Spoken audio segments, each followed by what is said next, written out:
2014년 대마도에서 숨진 채 발견된 한국인 관광객. 그런데 그가 발견된 곳은 뜻밖의 장소였습니다. 게다가 사건 과정 역시 정확히 밝혀지지 못했고 이 사건은 결국 미제 사건으로 남게 되었습니다. 그런데 이 사건과 같은 시기였던 2014년에 또 다른 기묘한 사건이 벌어졌던 적이 있습니다. 해당 사건 역시 미제 사건으로 남았는데요. 서로 달라 보이는 이 두 사건 사이에 혹시 어떤 연결고리가 있지 않을까 생각이 들었습니다. 영상을 시작하기에 앞서 오늘 영상의 내용은 저의 개인적인 생각과 추측이 포함되어 있음을 미리 알려드립니다.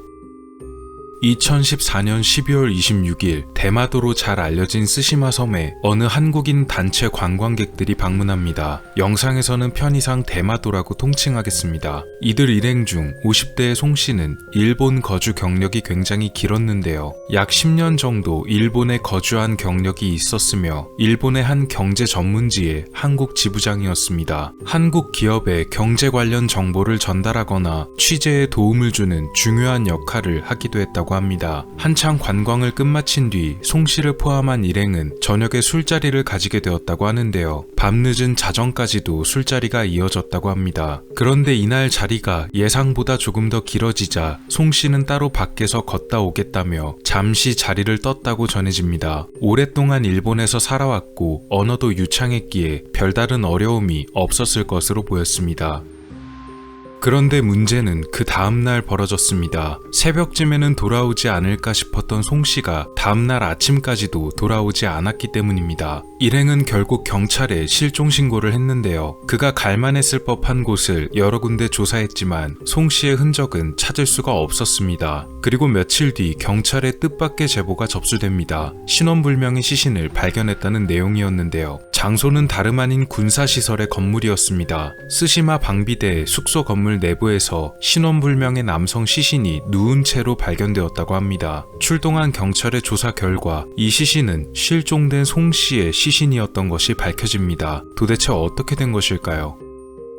송씨의 일행과 유족 측에서는 당연히 타살을 의심했지만 경찰 조사와 부검 결과는 반대 의견을 내놨습니다. 송씨가 스스로 건물 내부로 걸어 들어간 것이며 저체온증으로 인한 사고사였다는 것이었는데요. 경찰에서 밝혔던 송씨가 숨진 그날의 행적은 이렇습니다. 그는 술자리를 벗어나 혼자서 길을 걷다가 근처 하천에서 다리를 헛디뎌 넘어져 크게 다쳤고 쉴만한 곳을 찾던 도중 눈앞에 보이는 건물로 들어갔는데 그곳이 마침 방비대의 숙소 건물이었다는 것입니다. 아마도 욕실 창문을 통해서 몰래 넘어 들어갔을 것이며 그곳에서 송씨는 술자리에서 오른 취기 그리고 헛디뎌 넘어진 상처와 고통 때문에 숙소 바닥에 누워 이불을 덮고 잠을 청하다가 부상과 저체온증으로 인해 숨졌다는 것이었습니다. 물론 유족 측에서는 이런 결과 발표에 반발했습니다.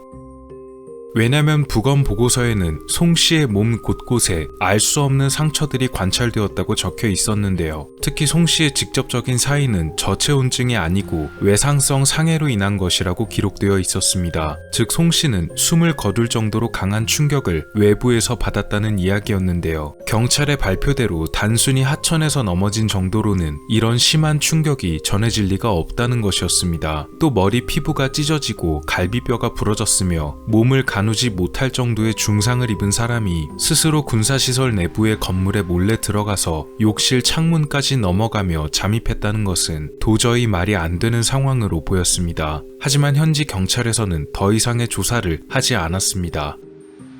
자위대 시설은 엄연히 군사시설입니다. 그렇다면 분명히 보안도 꽤 철저했을 것이고 만약 충분한 보안 등급이 아니었더라도 철조망과 담벼락 등이 둘러져 있어서 쉽게 일반인이 출입하기에는 무척 어려웠을 것입니다. 특히나 자정이 넘은 늦은 시각에 몸에 중상을 입은 일반인이라면 더욱 어려웠을 텐데요. 현지 경찰의 발표가 사실이라면 대마도의 군사시설이 일반인도 쉽게 침투가 가능한 곳이란 얘기일 것입니다. 송씨의 유족은 현지 경찰의 수사를 믿을 수가 없었고 2015년 2월 국내 국제범죄수사팀에 공식적으로 이 사건에 대한 조사를 의뢰했습니다. 그러나 외사 사건은 현지 경찰의 도움이 필요하고 추가로 타살을 입증할 자료를 넘겨받지 못하면 쉽게 사건 조사를 진행할 수가 없다는 이유 때문에 2018년까지도 어떠한 진전이 없었다고 하네요. 일본 경찰도 송씨의 죽음을 사고사로 마무리했습니다.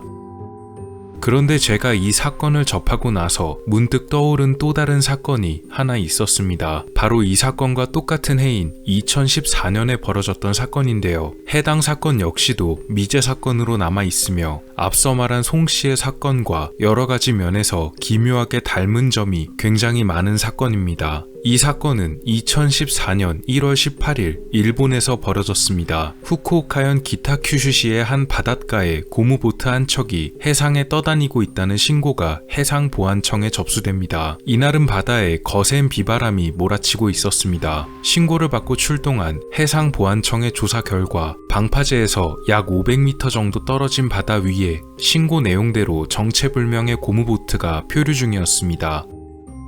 그런데 보트 안에 웬 남성이 쓰러져 있는 것이 보였습니다. 빨리 가서 구조를 벌여야 했지만 악천후 때문에 접근이 무척이나 어려웠는데요. 결국 비바람이 가라앉은 뒤 보트를 끌어올렸지만 보트 안에 쓰러져 있던 남성은 근처 옅은 바다에 숨진 채 가라앉아 있었습니다. 아마도 밀입국을 하려던 것으로 보였는데요. 며칠 뒤 일본 해상보안청에서는 이 사건을 단순 실종 뒤 발견된 사건이라고 발표했으며 일본에 밀입국하려던 이유는 가정사 때문이라고 일축했습니다. 실제로 남성의 시신에서는 타살의 흔적이 보이지 않았고 날씨가 무척이나 험했기 때문에 보트를 타고 밀입국을 하려다 숨졌다는 발표가 꽤나 설득력을 얻기도 했었습니다. 그런데 사건을 팔수록 더 이상한 사실들이 드러났습니다.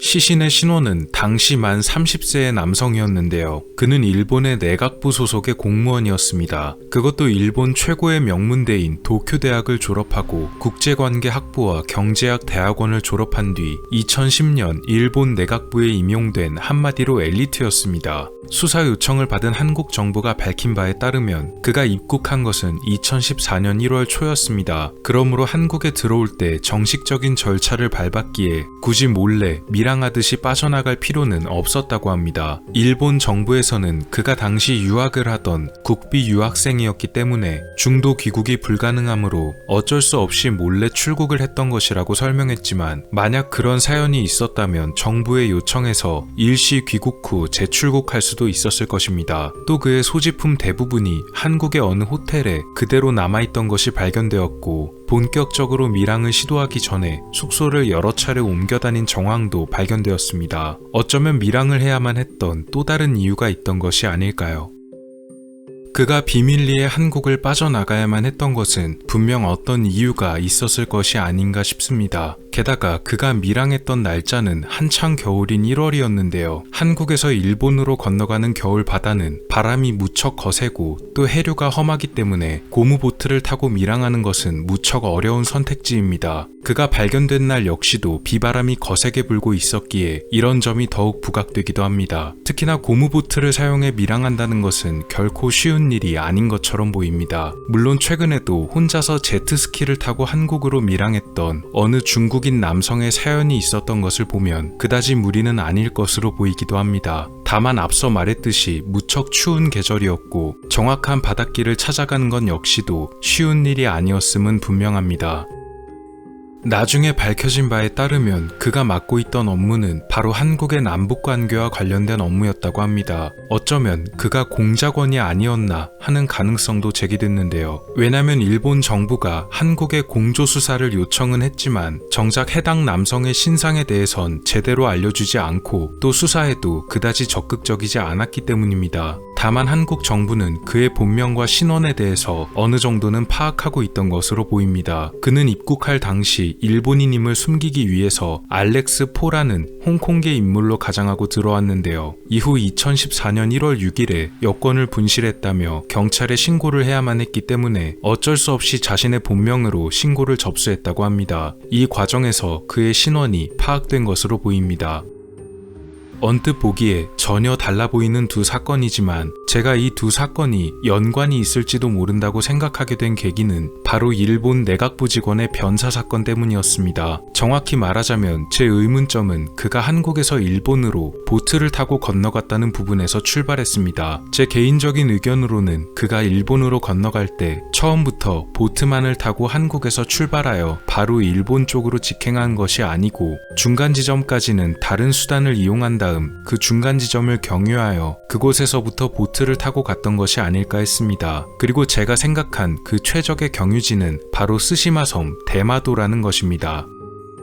이것은 한국과 스시마섬 그리고 일본이 한 번에 나와 있는 지도입니다. 보시는 대로 만약 내각부 직원이 부산 쪽에서 출발했다면 대마도까지 가는 거리는 약 49km 정도가 되는데요. 그의 최종 목적지가 어디였는지는 확실치 않지만 추운 한겨울에 보트를 이용해서 일본으로 바로 직행하는 것보다는 오히려 대마도에 들러서 한번 경유를 한 다음 그곳에서 출발하는 것이 훨씬 효율적이었을 것입니다. 게다가 대마도는 엄연히 일본의 영토기 때문에 만약 그가 실제로 공작원이 맞았다고 한다면 섬에 있던 다른 공작원들이나 해상경비대 대원들, 일본 정부의 직원들을 통해서 다른 도움을 받은 뒤 다시 출발을 한다거나 혹은 그가 가지고 있던 기밀 사항들을 그들에게 전달한 뒤 떠났을 가능성이 무척 높으며 그렇게 한번 섬을 경유해서 가는 것이 임무 수행에도 더 수월하고 더 안전했을 것입니다.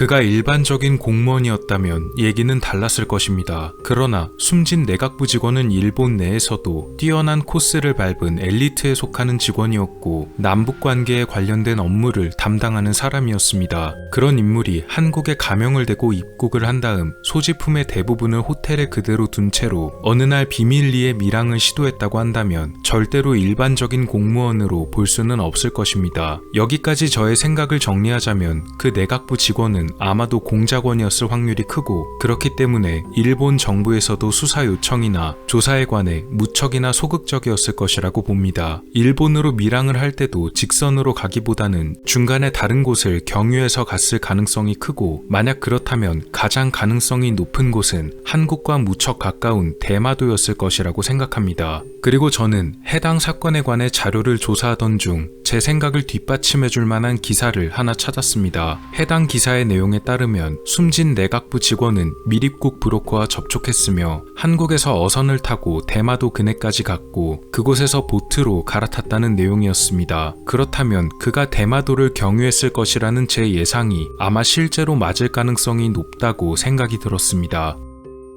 앞서 말한 사건에 숨진 한국인 송 씨는 일본에 오래 거주했으며 한국을 오가기도 했고 경제 소식지 관련 언론사의 한국 지사장이기도 했습니다. 한마디로 일본과 한국의 소식에 밝은 소식통이었던 것입니다. 경제 언론에서 민감해할 소식은 여러 가지가 있지만 무엇보다도 당연히 이웃나라의 정치 상황에 대단히 민감할 것이 자명합니다. 특히 한국과 북한의 관계는 일본의 입장에서도 그냥 지나쳐 넘길 부분이 아닐 것입니다. 혹시 이 숨진 내각부 직원의 사건과 신원 그리고 미처 발표되지 못한 여러 가지 사안에 대해서 송 씨가 근무하고 있던 경제 언론지의 누군가가 비밀리에 내용을 전달받았던 것은 아닐까 싶었습니다. 혹은 송 씨 본인이 전달받았을 수도 있다고 보이는데요. 만약 그렇다면 송 씨가 이에 관한 점을 알아보기 위해 대마도의 해상경비대 건물에 몰래 잠입하려던 것이 아니었을까 하고 생각이 듭니다. 물론 공작원의 경우에는 그럴 일이 거의 없겠지만 혹시나 섬 경비대의 출입 기록 등에 그날 누군가의 행적이 기록되어 있을 수도 있지 않았을까요? 아니면 숨진 공무원이 가져온 자료 등의 흔적이 시설 안에 남아 있었을지도 모를 일입니다. 어쩌면 이에 관해서 송 씨가 전달받은 이야기가 더 있을 수도 있기 때문에 잠입했을 가능성도 있어 보입니다. 보통 민감한 취재나 조사를 하기 위해서는 아무리 몰래 시도를 한다고 하더라도 그만한 위험을 감수할 만한 확실한 정보가 있기 마련인데요. 숨진 송 씨는 이런 조사에 아마 제격이었을 것입니다. 그가 일본어에도 대단히 능통한 사람이었고 언론사 지사장이라는 확실한 신원도 있었으며 만약 군사시설 내부에 들어가다가 발각되더라도 당시 일행과 함께 술자리를 가졌었기 때문에 술에 취해 모르고 들어왔다는 변명도 가능했기 때문입니다. 일이 잘 풀렸다면 하나의 해프닝으로 끝났을지도 모르지만 불행하게도 송 씨는 건물 내부에서 숨진 채 발견됐습니다. 몸에는 심한 상처를 입고 있었으며 구타의 흔적처럼 보이는 상처들까지 존재했지만 수사는 매우 소극적이었고 결국 미제 사건으로 남게 됩니다. 내각부 직원의 변사 사건처럼 정부의 미온적인 수사 태도 등으로 인해 미제 사건으로 남아버린 것과 매우 비슷해 보입니다. 어디까지나 이 두 사건을 엮는 것은 저의 개인적인 의견일 뿐이지만 일본의 군사시설 내부에서 숨진 한국인 민간인, 한국에서 밀항한 일본의 정부 공무원, 풀리지 않고 미제 사건으로 남아버린 두 개의 사건이 시차를 두고 2014년에 동시에 발생했다는 점과 대마도라는 공통된 장소를 가졌다는 것 역시도 우연으로 보기엔 시기가 절묘하다는 생각입니다. 다만 송 씨의 경우는 사인이 무척이나 명확했고 내각부 직원의 경우는 타살의 흔적이 없었던 점이 차이점이라고 볼 수 있겠습니다. 그러나 내각부 직원의 부검 결과 발표 역시도 어디까지 믿어야 할지는 의문입니다. 어쩌면 실제로 그가 타살되었지만 모종의 이유로 인해 일본 정부와 경찰에서 부검 결과를 거짓으로 발표했을지도 모르기 때문이니까요. 또한 송 씨의 사건 과정 역시도 의문입니다. 송 씨가 큰 상처를 입었음이 분명한데도 군사시설 내부의 건물에 몰래 잠입한 뒤에 그곳에서 쓰러져 숨졌다는 발표는 어디까지 믿을 수 있을까요? 차라리 건물 내부에 몰래 잠입했다가 발각되고 1년의 구타를 당해 숨진 뒤 건물 내부에 시신을 유기했다는 설명이 오히려 더 그럴듯하지 않아 보일까 합니다. 거기다 두 사건 모두 공통적으로 조사가 무척이나 소극적이었다는 점 역시 짚어볼 만합니다. 그래서 저는 이 별개의 두 가지 사건이 실제로는 하나로 연결되어 있지 않을까 하고 생각합니다. 만약 이 두 사건이 정말 연관이 있더라도 시간이 많이 흐르기도 했고 양측 정부의 조사가 무척이나 소극적이었기 때문에 사건에 관한 재조사는 어렵지 않을까 싶네요. 어쩌면 하나로 묶일 가능성이 있을지도 모르는 두 개의 미제 사건에 관한 이야기였습니다. 오늘 미스터리 어떠셨나요? 영상을 재밌게 보셨다면 채널에 방문하셔서 더 많은 영상을 시청해보세요. 미스터리 큐브였습니다. 감사합니다.